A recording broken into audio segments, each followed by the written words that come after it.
Alright, the first thing I need to do, I need to go add material. I'm going to click add assignment.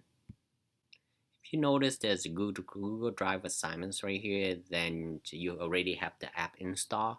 But if the district didn't push that out to you yet, you just need to install it yourself.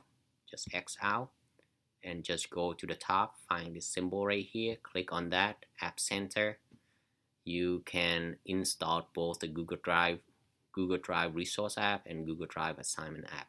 I already have it, so I don't need to do that. So I'm going to go back to my Schoology assignment.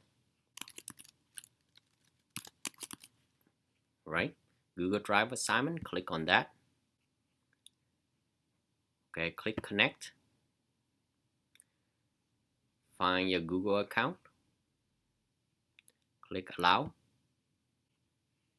Now this is the assignments. This is the physics lab report template that I want all the students to be able to get and use. So I click on that and click attach. Notice how it say this will create copies of your file for each student. So every student will have a copy of my physics lab report template, and they can fill it out and then submit it.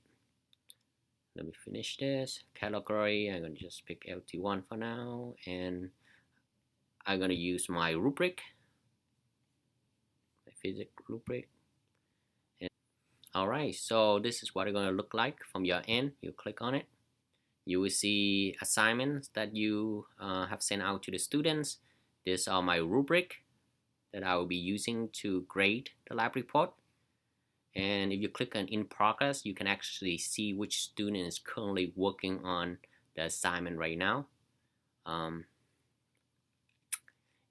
if you click on submissions, you will see which students submitted. So that is pretty much it.